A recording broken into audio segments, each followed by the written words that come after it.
Hello guys, welcome back to एजुगिरी। आज हम 24 सितंबर करेंगे। तो आई नो 13, 23, 24, 28 और 30 का बैकलॉग है।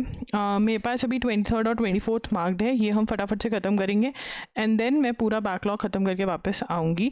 ओके चलिए 24 सितंबर का एनालिसिस करेंगे। एंड यस, सितंबर पार्ट 1 जो है वो आपको कल तक मिल जाएगा कंपाइलेशन loggery.in पर, ठीक है ना। एंड अगस्त जो है वो सारा का सारा वीडियो लेक्चर्स डल चुके हैं। ये सब कुछ आपको loggery.in पर मिल रहा है। लिंक्स चाहिए तो कमेंट्स में बता देना, ठीक है। मैं ट्राई करूंगी कि डिस्क्रिप्शन बॉक्स में लिंक आपको दे दूँ, वैसे दिया हुआ है, वहाँ पर से आप पिक कर सकते हैं। During 267 Manchu rule 2 major maps of empire drawn. अब इंडिया चाइना बॉर्डर का इशू ये बात कर रहे हैं, इंडिया चाइना बॉर्डर डिस्प्यूट। तो इंडिया चाइना बॉर्डर डिस्प्यूट यहाँ पर ये बात करें मांचू रूल के ड्यूरिंग, ठीक है ना। 267 ईयर का मांचू रूल था, ठीक है ना। उस रूल के ड्यूरिंग, ये रूल जो था 1644 से लेकर 1911 में था चाइना में, और उस रूल के ड्यूरिंग 2 मेजर मैप्स लिखेंगे, 2 मेजर मैप्स ऑफ एम्पायर, ठीक है ना, वर प्रिपेयर्ड, ठीक है ना। तो first is emperor Kangxi's map जो 1721 में आया था, डिपिक्टिंग द टेरिटोरियल यहाँ से उठा रही हूँ मैं, territorial bequest, depicting the territorial bequest of the Tibet Assam segment to the then Republic of China, ठीक है।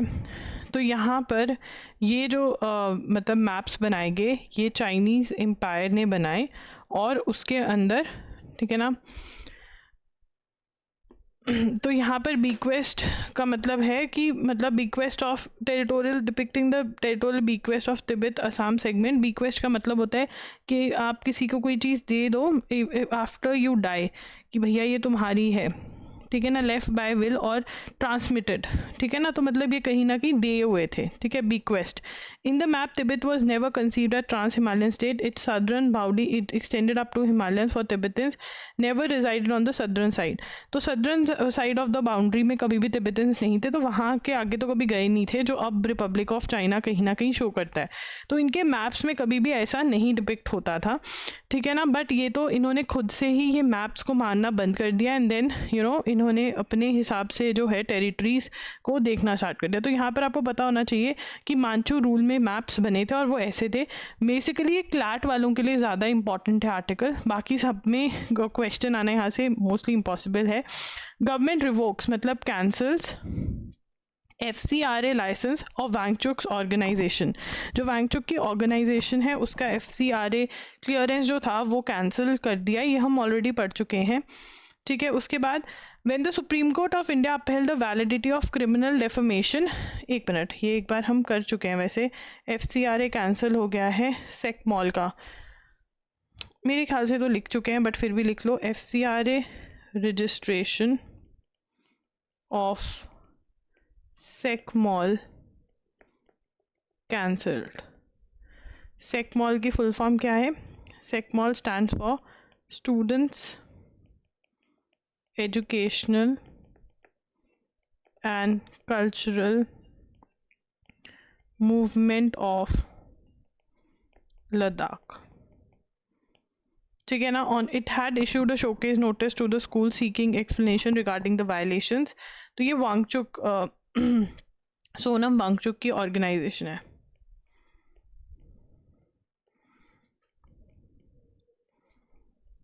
ठीक है। सोनम वांगचुक की एक हेल भी है, HIAL भी है, ठीक है ना।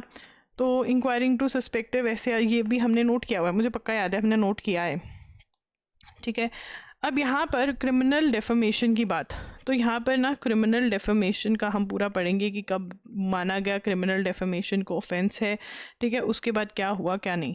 तो यहाँ पर 2016 में फर्स्ट पॉइंट है ये, सुब्रमण्यम मनियन स्वामी, देखिए स्पेलिंग्स को ध्यान से लिखिए, सुब्रमण्यन, मनियम नहीं है, मनियन स्वामी है, Manian Swami, reasoning that reputation is part of right to life, it may have not been anticipated the difficulties of the position। तो यहाँ पर ठीक है, इस केस में supreme court upheld the validity of criminal defamation। Criminal defamation की जो validity है वो अपहेल्ड करी इस केस में कि वैलिड है। बट अब केस जो चल रहा है उसके अंदर, ठीक है ना, proceedings against foundation for independent journalism, ये जो ऑर्गेनाइजेशन है इसके अगेंस्ट केस चल रहा है कि भैया क्रिमिनल डेफेमेशन करी है तुमने। उसके अंदर जस्टिस M.M. सुंदरेश वो क्वेश्चन करें, questioning the offence of criminal defamation.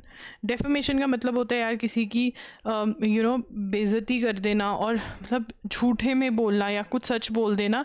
अगर सच बोला है तो डेफेमेशन नहीं मानी जाएगी, बट अगर झूठ बोला है तो डेफेमेशन है, ठीक है ना। तो डेफेमेशन अब क्रिमिनल है, मतलब इसमें जेल वगैरह हो सकती है। तो क्रिमिनल डेफेमेशन का जो ऑफेंस है वो कब माना गया? 2016 में, ये वाले केस में, सुब्रमण्यन स्वामी के केस में। अब 2025 में इसको क्वेश्चन कर रहे हैं कि क्या ये ऑफेंस होना भी चाहिए या नहीं होना चाहिए। सुप्रीम कोर्ट में केस चल रहा है against foundation for independent journalism, वहाँ पे केस चल रहा है और वहाँ पर ये बातचीत जो है वो करी जा रही है, ठीक है। उसके बाद आगे चलेंगे। For example, Subramanian Swamy versus Sonia Gandhi and mister Gandhi entangled rivals in punishing process rather than seeking timely resolutions. ये कह रहे हैं कि एक दूसरे से दुश्मनी का बदला ले रहे थे, ये सब चीज़ें, इससे हमें कोई फ़र्क नहीं पड़ता है, हमने जो लिखना था हमने लिख लिया है। डेम्बले बोनमती, ठीक है ना। तो बोनमती एक डॉगी का नाम भी हो सकता है जिसको बोन बहुत पसंद है, हड्डी मती, बोनमती। अब यहाँ पे ई हटा दो तो बोनमती। अब यहाँ पर अवार्ड्स देखेंगे, कौन से अवार्ड्स हैं? फुटबॉल वाले अवार्ड्स हैं ये, जहाँ तक मुझे लग रहा है। यस, फुटबॉल के अवार्ड्स हैं, ठीक है। तो यहाँ पर हाँ ठीक है। तो यहाँ पर आउसमेन, देखो नाम ध्यान से नोट करना, गलत नाम नहीं नोट करना। आउसमेन Dembele won the Ballon d'Or for leading Paris Saint-Germain to its first championship, ठीक है ना। अब बैलन डी और जो है वो किसके लिए जाता है? फुटबॉल का अवार्ड है, best football player kind of award, ठीक है। तो यहाँ पर वुमेन को किसको मिला? ये मेल था ऊपर वाला, आईटाना बोनमती, याद रहेगा, ताना मत मारो बोनमती को। तो क्या हुआ, उसने हड्डी खा ली। तो एआई कह रहा है, आर्टिफिशियल इंटेलिजेंस से पूछा किसी ने कि बोनमती बहुत हड्डी खा रही है भाई, क्या करूं? आर्टिफिशियल इंटेलिजेंस कहता ताना मत मारो बोनमती को, ठीक है। तो ये है मैन है इसमें, आउसमैन डेम्बले, ठीक है। ये मेजरली ये मेन अवार्ड है, यहाँ से क्वेश्चन आ जाता है, ठीक है। She is the only player, now this she is the only player to win 3 in a row this award after Platini and Lione, ठीक है। तो ये अवार्ड मिला है, तो ये ही इम्पॉर्टेंट है, ओके। ज़्यादा से ज़्यादा क्लब ऑफ द ईयर भी लिख लो, ये ऐड कर लो अपने नोट्स में, ठीक है। वैसे मोस्टली इसमें से आता है, this is very very important. उसके बाद ICC announces the suspension of USA crickets membership. ICC announced suspension of USA cricket's membership. Review of affairs करने के बाद decision has been taken. The global governing body blamed USA cricket for repeated and continued breaches of its obligation. ठीक है, यहाँ पर breaches of its obligation as an ICC member. ये football की हमारी कैंसिल करके रखते हैं, हम इनको क्रिकेट में दे के रखते हैं. बदला. Andhra Pradesh assembly passes SC sub classification bill. तो लॉ आया था. अभी क्या है कि शेड्यूल कास्ट जो हैं, शेड्यूल ट्राइब जो हैं, उनको सबको अगर 10% मान लो रिजर्वेशन है तो सबके लिए 10% है, ठीक है. बट अब वो क्या कह रहे हैं कि इसमें डिवाइड हो गया है. कुछ शेड्यूल कास्ट जो है वो ऊपर उठ गए हैं, ठीक है ना, बट कुछ जो है वो नीचे हैं. तो वो जो पिछड़े हुए हैं उनको ऊपर उठाना, तो उनको ज़्यादा हम परसेंटेज ऑफ रिजर्वेशन देंगे. अब आंध्र प्रदेश ने ये कर दिया है. तो Andhra Pradesh assembly, this is very very important, assembly passes SC sub classification bill. Sub classification bill pass हो गया है, ठीक है ना. SC sub classification bill schedule caste का, ठीक है ना. और ये क्यों करा गया है, एम क्या है इसका, aim is to ensure fair distribution of reservation benefits in education and public employment. ठीक है ना, समझ में आ गया कि जो पिछड़े हुए हैं शेड्यूल कास्ट के विद इन, उनको ऊपर उठाने के लिए सब क्लासिफिकेशन की जाएगी, ठीक है. ये हमने ऑलरेडी पढ़ लिया है. उसके बाद when the state of Israel was declared. अब इजराइल वाला जो फंडा है क्या है, बेसिकली इजराइल है, ठीक है ना, और फिर वेस्ट बैंक और गाज़ा है, ठीक है ना, जेरूसलेम है. तो अब इजराइल तो कंट्री बन गई, अब वेस्ट बैंक गाज़ा भी पैलेस्टीन बनने चाहिए, ठीक है ना. तो इजराइल कब बना था, Israel was declared in Palestine, Palestine में बना था इजराइल, पैलेस्टीन ऑन 14 मई. ये डेट याद रखनी है कि कब बना था, 14 मई 1948. देखो यार, if you can not remember the previous stories that I have told you, I would request you to take up the video lectures, because वहाँ पर कहीं ना कहीं आपको एक साथ स्टोरीज सुनने को मिलती हैं, तो आपके लिए ईजी रहता है. अब यहाँ पर इजराइल कैसे बना था ये स्टोरी मैंने आपको मिलियन टाइम्स बता दी है, ठीक है ना. But if you want that repetition dose, then you should go for the paid lectures. मैं यहाँ पर वो नहीं कह रही हूँ, बट येस, नहीं तो आप रेगुलरली लेक्चर्स देखो, ठीक है ना. अगर आप रेगुलरली लेक्चर्स नहीं देख रहे हो, पेड लेक्चर्स में जाइए, बिकॉज वहाँ पे सारी स्टोरीज रिपीट होती हैं. Was declared in Palestine on 14 मई 1948. तो ये डेट याद रखनी है कि इस दिन डिक्लेयर हुए थे. US recognised it in just 11 minutes. बनने के 11 मिनटों बाद ही यूएस ने उसको रिकॉग्नाइज किया था, ठीक है ना. तो इस नेशन को which became a UN member in 1949. उसके बाद क्या पैलेस्टीन डिक्लेयर हुआ था, पैलेस्टीन को डिक्लेयर किया था पैलेस्टीन लिबरेशन ऑर्गेनाइजेशन ने, दैट इज PLO ने declared a state of Palestine in 1988. Much of the global south recognized it. Developing countries ने recognize किया, इंडिया ने भी recognize किया हुआ है. बट अभी पिछले वीक ही किसने recognize किया, UK, France, Canada and Australia recognized Palestine, recognized in September 2025. तो ये बहुत बड़ी बात हो जाती है। बट ये कह रहे हैं कि अब क्या है, मैंने आपको बताया कि वेस्ट बैंक और गाज़ा पैलेस्टीन का पार्ट है, बट ये कह रहे हैं गाज़ा में इसराइल की मिलिट्री बैठी है और वेस्ट बैंक में इजरायली सेटलमेंट्स आ रही हैं, तो ये किस चीज़ का पैलेस्टीन बनाएंगे, क्योंकि इन्होंने जगह ही नहीं छोड़ी है इसराइलियों ने। तो ये भी क्वेश्चन किया जा रहा है। ठीक है, vaccination is one of the most effective and cost efficient public health measures saving millions of life, India's universal immunisation programme. तो यूनिवर्सल, अब यहाँ पे हम पढ़ेंगे India's universal immunization program, that is UIP. UIP क्या है? world's largest and annually vaccinates 2.6 crore infants is बच्चे and 2.9 crore pregnant women.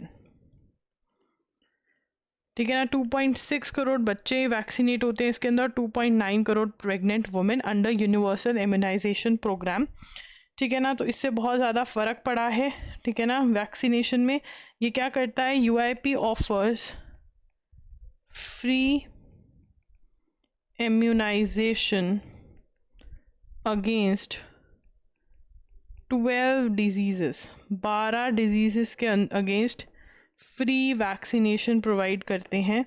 ठीक है ना, 11 vaccines nationwide and 1 vaccine in endemic areas, जहाँ पर कोई बीमारी है जो कुछ ही एरियाज़ में है वहाँ पर प्रोवाइड होते हैं। बेसिकली 11 वैक्सीन्स प्रोवाइड करी जाती हैं फ्री ऑफ कॉस्ट। ये इंडिया का प्रोग्राम है। NATO asks Russia to stop escalatory airspace violations। तो यूटोपिया में घुस गया रशिया। ठीक है ना, एस्टोनिया में घुस, यूटोपिया नहीं एस्टोनिया में घुसा है। एस्टोनिया पोलैंड में, एस्टोनिया और पोलैंड में, not utopia, I take my words back. यहाँ पर रशिया ने एयर स्पेस वायलेशन करी है। सॉरी। ठीक है, अब नाटो मेंबर स्टेट्स हैं ये, नाटो मेंबर स्टेट्स। अब नाटो मेंबर स्टेट्स क्या कहते हैं, नाटो मेंबर्स में कितने स्टेट्स हैं, 32 कंट्रीज इसकी मेंबर्स हैं। और ये क्या कहते हैं, अगर एक कंट्री पे भी अटैक हुआ तो हम सब तुम्हारे अगेंस्ट लड़ेंगे, तो वो हो सकता है। तो अब ये बॉन कर रहे हैं किसको, रशिया को। India will submit it's nationally determined contribution around the, लिखेंगे यहाँ से, India will submit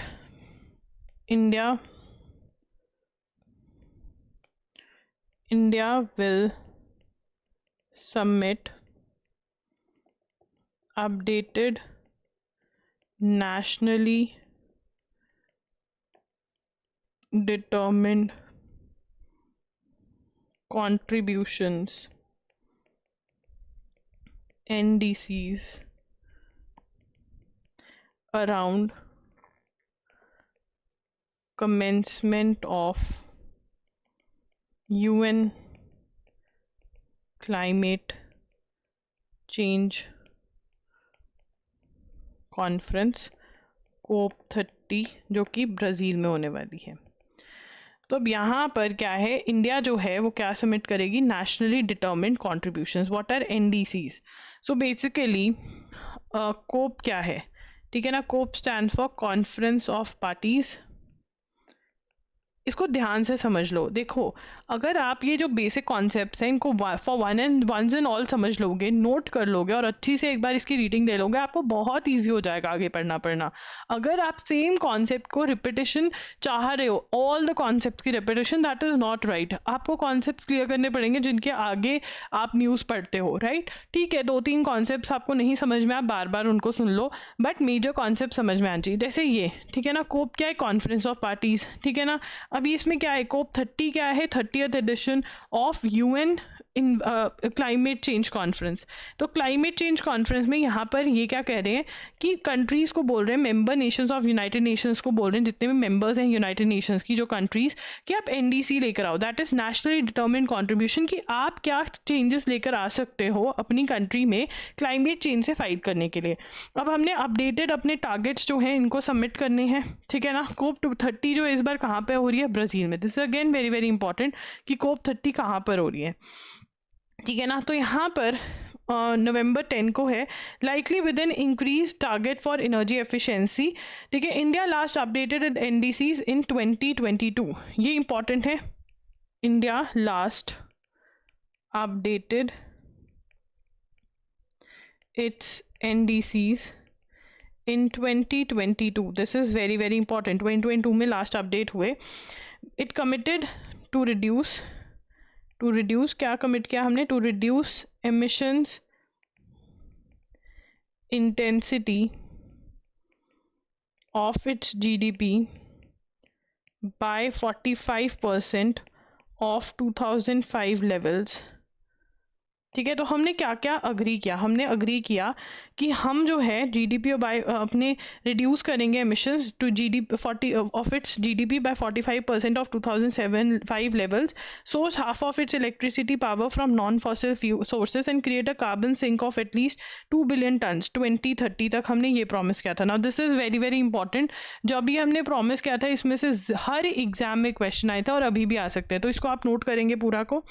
European Union is yet to announce a 2035 target, though it has long-term goal to be net zero by 2050. EU कब तक होना चाहता है, EU goal to be net zero, कि भैया मैं जो जितनी कार्बन डाइऑक्साइड मेरे यहाँ प्रोड्यूस होगी उतनी खप भी जाएगी, मैं क्लाइमेट चेंज में कंट्रीब्यूट नहीं करने दूंगा कार्बन डाइऑक्साइड को। ये प्रॉमिस किया है। कब तक कर देगा EU ये, 2050 तक, ठीक है।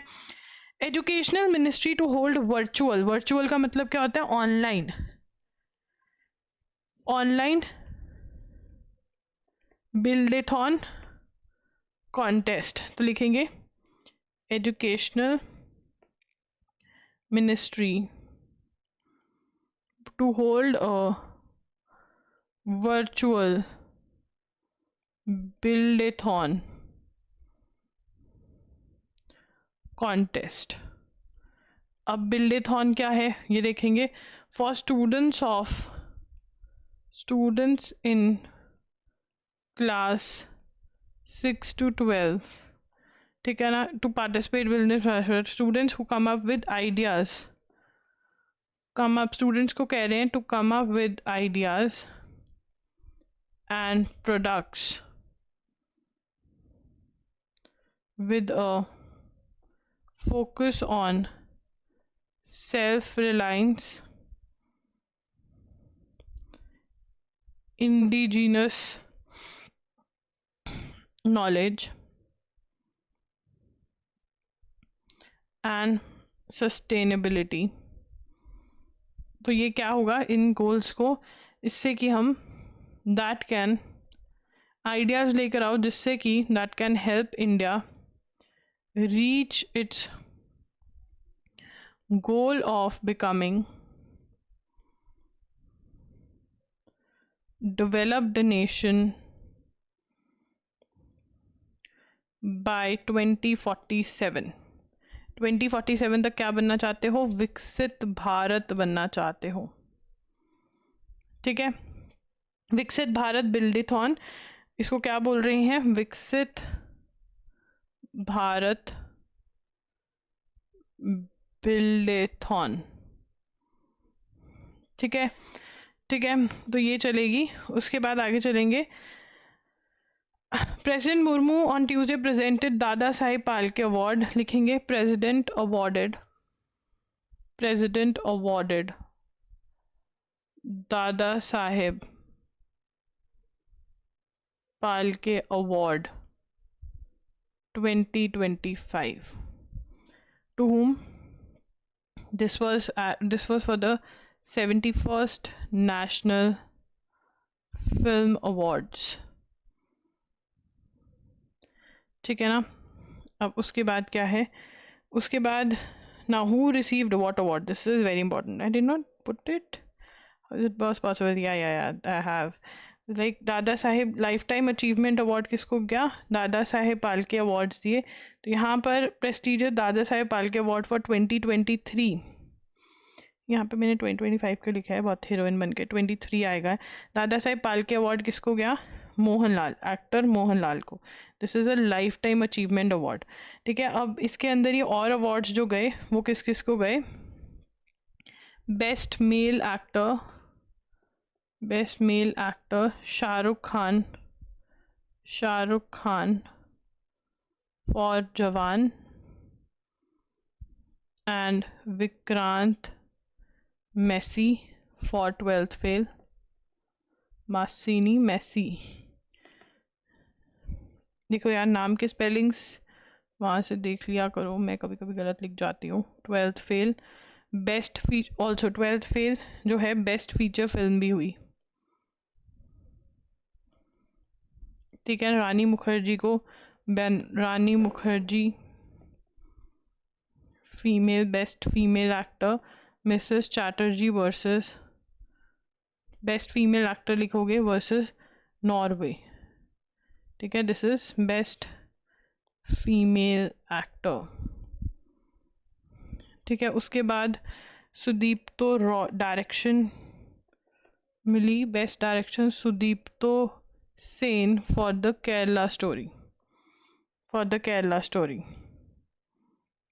ठीक है ना, ये इतने ही नोट करने हैं, मेजरली यहीं से क्वेश्चन आते हैं। ठीक है, बट अगर आप चाह रहे हो कि सारे नोट करने हैं तो ये लो कर लो, यहाँ से कर सकते हो। बट आई थिंक अगर आपने ये सारे कर लिए याद तो मोस्टली ये होगा। ठीक है, and the best popular film providing wholesome entertainment, Karan Johar director, Rocky Aur Rani की प्रेम कहानी, ये भी नोट कर लो।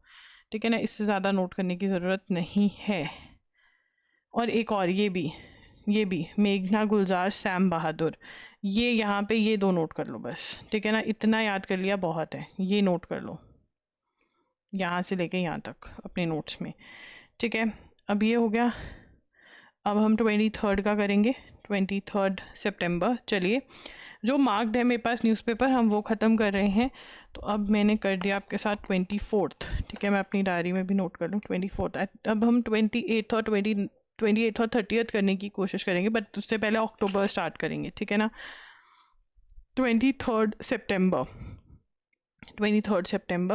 Jaishankar Rubio meet amid trade visa tensions. ठीक है ना, तो रूबियो कौन है?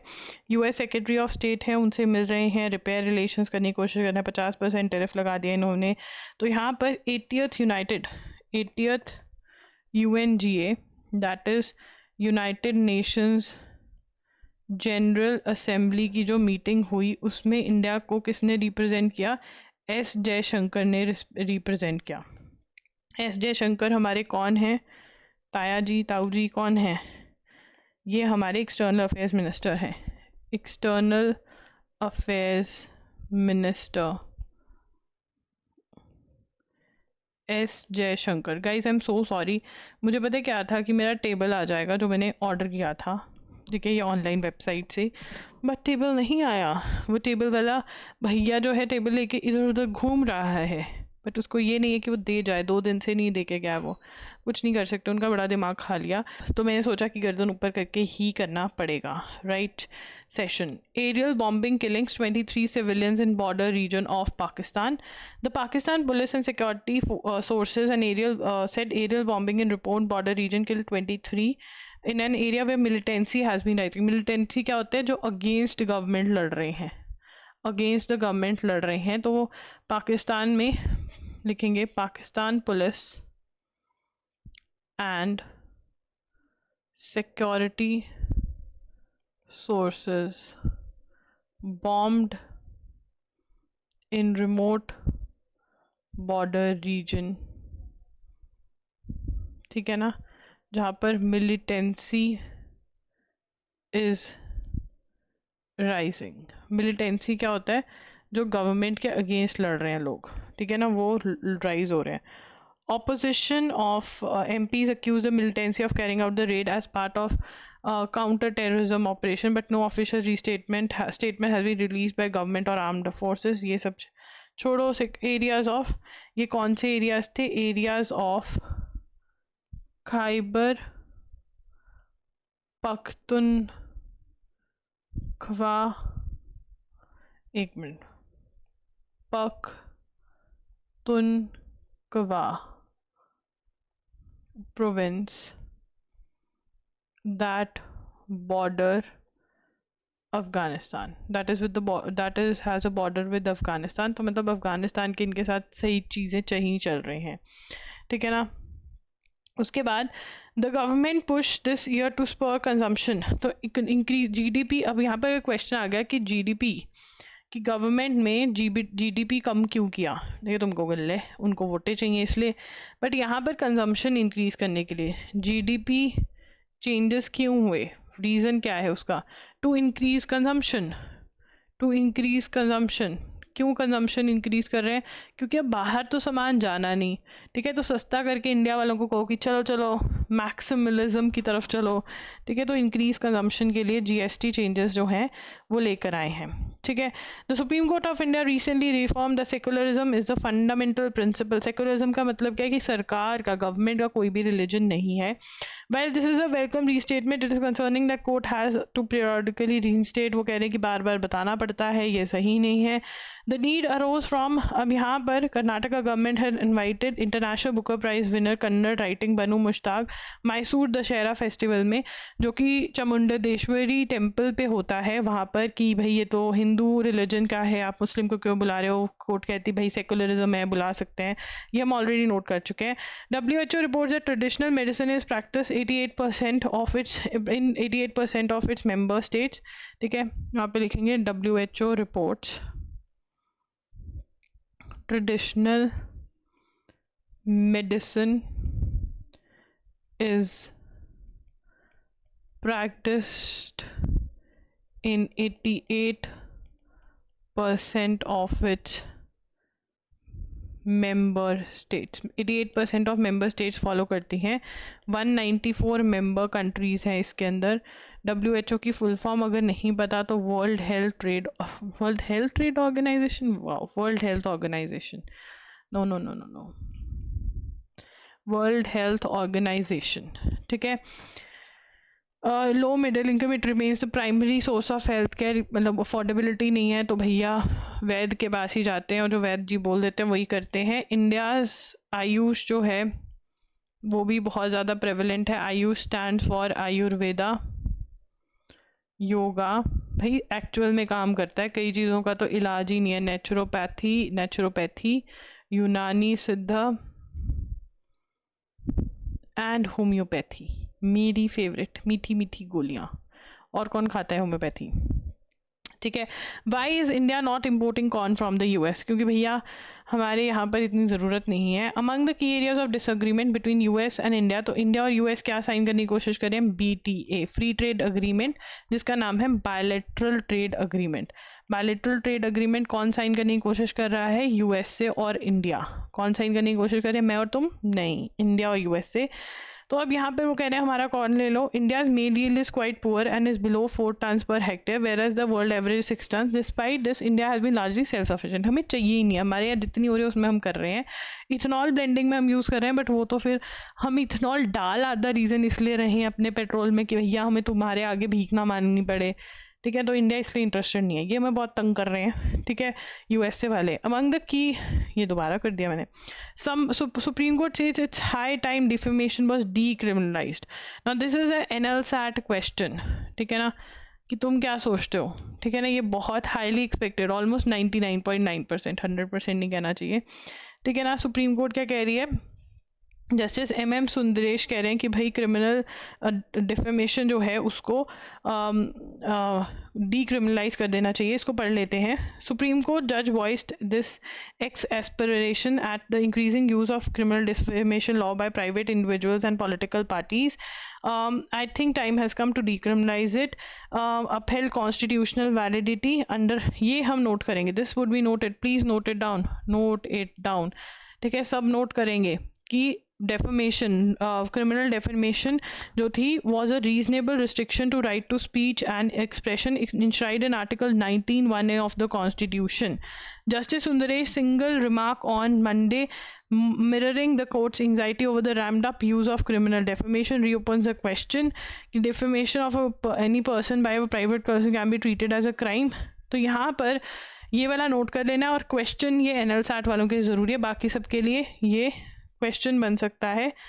For in its judgment March 2025, Imran Pratapgiri, the Supreme Court has quoted that words or acts claimed to be criminally defamatory must be judged from the standards of reasonable, strong-minded, firm and courteous men. Again NLSAT वाले ये note करेंगे please, NLSAT वाले बच्चे इसको note करेंगे और कोई नहीं नोट करेगा, बाकी सारा मैंने क्रिमिनल डेफेमेशन वाला नोट आपको करवा दिया है. Bolt to visit Mumbai for exhibition football game on 1 October. Usain Bolt is going to visit. ठीक है, उसके बाद ICC prosecutors charge Duterte with crimes against humanity. ICC prosecutor charge ex Philippines president Rodrigo Duterte with 3 counts of crime against humanity alleging his roles in at least 76 murders as part of war on drugs. तो ये note कर लो, this needs to be noted. ये हमने पहले भी किया हुआ है, this needs to be noted, this is important. और आईसीसी जो है वो कहाँ पर है, द हेग में है. आईसीसी कहाँ पर है ये भी लिख लोगे, द हेग में है. ठीक है, ये भी लिख लोगे. ड्रग्स के अगेंस्ट वॉर करते हुए इतने लोगों का मर्डर कर दिया. France and other countries prepare to recognise Palestinian state. Already बहुत सारी ने कर लिया है. ठीक है ना, अभी और भी कंट्रीज कह रही हैं कि पैलेस्टीन को रिकॉग्नाइज करेंगे. जब रिकॉग्नाइज करेंगे तो नाम लिख लेंगे. Protesters getting impatient, matters can go out of hand. Ladakh leader. Civil society leaders from Ladakh who are demanding constitution safeguard from the region. ठीक है, स्टेटहुड डिमांड कर रहे हैं, हंगर स्ट्राइक पे चले गए, अब बहुत कुछ हो गया. इसके अंदर भी हमने ये चीज़ें पढ़ ली हैं. ठीक है, आगे चलेंगे. Lawyers body demands corrections to collegium mechanism. अब कोलेजियम मैकेनिज्म क्या है? ठीक है, collegium mechanism. Collegium mechanism is the way जजेस are appointed to the high court. जजेस are appointed to the high court and supreme court. जैसे जजेस appoint होते हैं सुप्रीम कोर्ट और हाई कोर्ट को.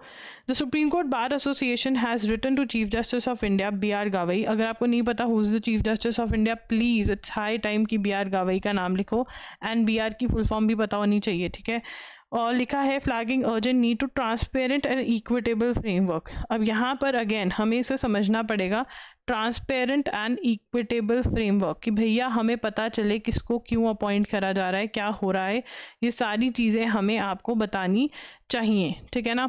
फॉर अपॉइंटमेंट ऑफ जजेस in the top court and high courts. ठीक है, अब ये कह रहे हैं कि एनजैक जो आया था, ठीक है ना, वो स्टक डाउन कर दिया गया था. फॉर अपॉइंटमेंट ऑफ जजेस आया था एनजैक, बट कुछ प्रोसीजर जो आना चाहिए ट्रांसपेरेंट होना चाहिए. हमें पता होना चाहिए कि जजेस जो अपॉइंट हुए हैं क्यों हुए हैं, क्या देखते हुए हुए हैं. ठीक है ना, क्या लेना देना हुआ है. ठीक है, तो ये सब हमें बताया जाए. तो एनजैक stand for national judicial appointments commission. 2015 में डिक्लेयर्ड अनकॉन्स्टिट्यूशनल इन 2015. ठीक है जी, अब आगे चलेंगे. Global south must work together. Jaishankar meeting में गए थे, वहाँ पे ग्लोबल साउथ मतलब डेवलपिंग कंट्रीज़ को बोला कि भाई एक साथ काम करो. 9 countries from Asia, 5 from America and 6 from Africa took part in meeting held on the sidelines of UNGC. Only Sri Lanka, Maldives and Mauritius were present from India's neighborhood among the group. तो ये group बनाया गया. Planned the meeting was the first of its kind. All the officials did not confirm whether India now plan to hold such meetings regularly. तो India ने hold करी. तो यहाँ पर ग्लोबल साउथ के साथ हम सारे वो अलाइन हो रहे हैं. तो 80th सेशन के अंदर ये मीटिंग होल्ड हुई. India has hosted voice of global south in which about 125 countries were invited. It is unclear why 20 countries present and UN had been chosen as like minded rather than others were not chosen. तो पढ़ लेते हैं. The concept of multilateralism, कि सबको एक साथ मिलकर काम करना पड़ेगा, ये हम कह रहे हैं. ग्लोबल साउथ डेवलपिंग कंट्रीज को खासकर हमें साथ साथ रहना पड़ेगा. Speaking specially convene the high level meeting of like minded global south countries in New York on Tuesday. Mister Jaishankar push for more consultation between developing countries and a push for UN reforms. तो यहाँ पर क्या हुआ, high level specially लिखेंगे, specially convened high level meeting of like minded, यहाँ से note करेंगे like minded global south countries in New York, ठीक है, जिसमें से ये सारी कंट्रीज आई थी, ठीक है ना, ये सारे, ये दोनों, ये फर्स्ट पॉइंट बनेगा, ये टाइटल बनेगा एंड ये आप नोट करोगे। Please pause the video and note it down. तो यहाँ पे कह रहे हैं ये सारी कंट्रीज को बुलाएगा और हमें कहा गया कि वी नीड टू पुश कि हमारे अकॉर्डिंग भी डिसीजंस ली जाए। NAIA books Pannun over his call to stop Modi from hoisting flag. तो नेशनल इन्वेस्टिगेशन एजेंसी लिखेंगे, national investigation agency, that is NIA। ये देखो जितने भी टेररिस्ट ऑर्गेनाइजेशन, टेररिस्ट अटैक्स या उससे रिलेटेड केसेस होते हैं वो कौन देखता है? NIA देखता है, ठीक है। National investigation agency has registered case against designated terrorist Gurpatwant Singh Pannun of US-based band outfit 6 for Justice SFJ, ठीक है ना। तो ये क्यों करा गया, पॉइंट बनेगा, what did he do for attempting to instigate, उकसाया सिख सोल्जर्स को to stop PM Narendra Modi from hoisting the flag on 15 अगस्त for which he offered a ₹11 crore award. तो ये पॉइंट नोट करेंगे, this would be number 1 point, ठीक है ना। तो ये किसने किया? गुरपतवंत सिंह पन्नून, जो कि US बेस्ड है, ठीक है ना। Is he US based? Yes, he is US based and he runs the 6 for Justice, ये बैंड आउटफिट है, ये रन करता है। नेशनल इन्वेस्टिगेशन एजेंसी ने केस करा है ये। उसके बाद the US ambassador designate to India Sergio Gor has cleared most of the steps of his appointment. तो US एम्बेसडर टू इंडिया कौन बनेगा मोस्ट प्रोबेबली? ये एक बार चेक कर लेना पेपर देने से कौन पहले कौन कौन है, बिकॉज बार बार चेंज हो रहा है। सर्गियो गौर, ठीक है ना। तो करवा चौथ आने वाला है, सभी सरगी खाएंगे, तो सर्गियो गौर से सरगी खाना, क्योंकि फिर भूख लगती है, ठीक है। France has join the United Kingdom Canada recognise Palestine statehood. तो फ्रांस जो है first step in the fulfilment of, France ने रिकॉग्नाइज कर लिया है, फ्रांस रिकॉग्नाइजेस पैलेस्टीन। एक बार ये चेक भी कर लेंगे, ठीक है ना।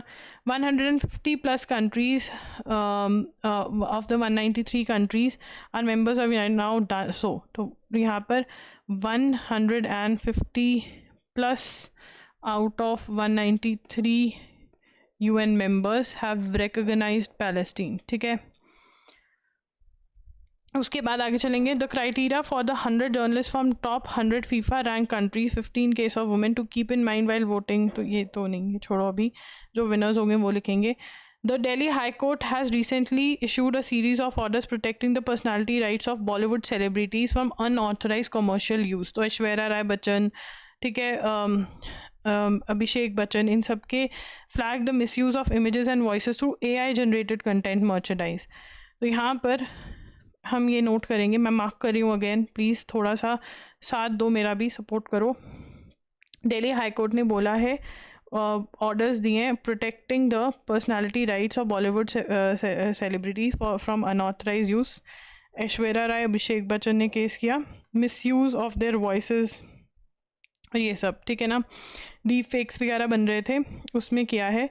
और अनिल कपूर, जैकी श्रॉफ ने भी ये किया है। Personality right safeguard individuals name, ये भी नोट करेंगे। डिस्टिंक्ट ट्रेड्स एक्सप्लॉयटेशन से बचता है। The copyright of actors allowing, copyright law के अंदर ये प्रोटेक्टेड है, ठीक है। और कई एक्टर्स ने तो अपने ट्रेडमार्क भी ले रखे अपने नाम के, तो ये आ सकता है किसने प्रोटेक्ट किया, किसके अंडर, कॉपीराइट लॉ के अंदर किया है, ठीक है। तो ये हमारा 23rd 24th जो है बिल्कुल कंप्लीट हो गया। इवन कुछ 25th के आर्टिकल्स जो बचे हुए थे वो भी मैंने करवा दिए हैं। तो आपका 23rd 24th 25th is completely complete. अब 28th 30th और 13th रह गया है। पहले अक्टूबर करेंगे और फिर 20th 30th करवाने की मैं कोशिश करूँगी। ठीक है, thank you for watching. And guys जो भी वीडियो लेक्चर्स देख रहे हैं उनको मैं बता दूं, अगस्त इज़ कंप्लीट। सितंबर पार्ट 1 आपको कल तक देखने को मिल जाएगा। पार्ट 1 डल चुका है, अगस्त के सारे पार्ट्स डल चुके हैं अगस्त तक। ठीक है, thank you for watching, bye bye and take care.